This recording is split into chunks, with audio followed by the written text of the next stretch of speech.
Hello, I'm Marsha Johnson, retired senior executive with the Southern Company, a Fortune 500 energy company serving the Southeast United States. I spent almost 25 years with Southern and one of its operating subsidiaries, Alabama Power Company, in various executive roles, including Vice President Customer Services and Call Center Operations, Vice President Division Operations, and Senior Vice President Human Resources and Chief Diversity Officer. Before joining Southern, I had work experiences in government, small business, and not-for-profit organizations. I currently serve on the boards of the Atlanta Women's Foundation, the Women's Forum of Georgia, and the Mattie C. Stewart Foundation. Today I want to share some insights about having influence without authority. A real litmus test for leadership ability is how an individual influences situations in which he or she has no authority. We see it all the time. Someone emerges from a group of peers, in matrix organizations, volunteer projects, or even neighborhood settings. Much of the success I have in my corporate life was anchored in lessons learned while working in a staff position for a United Way organization. It was a perfect training ground for leadership and influence without authority.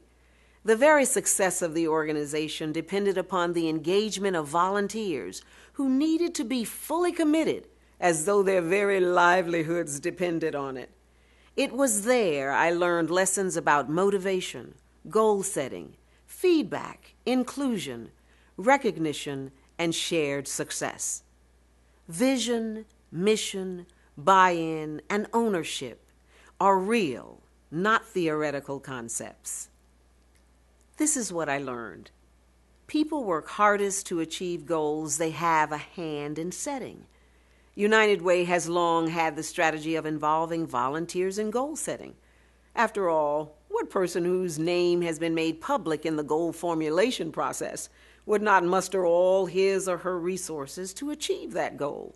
The same holds true for team members on a project. You must be confident enough to share the leadership spotlight.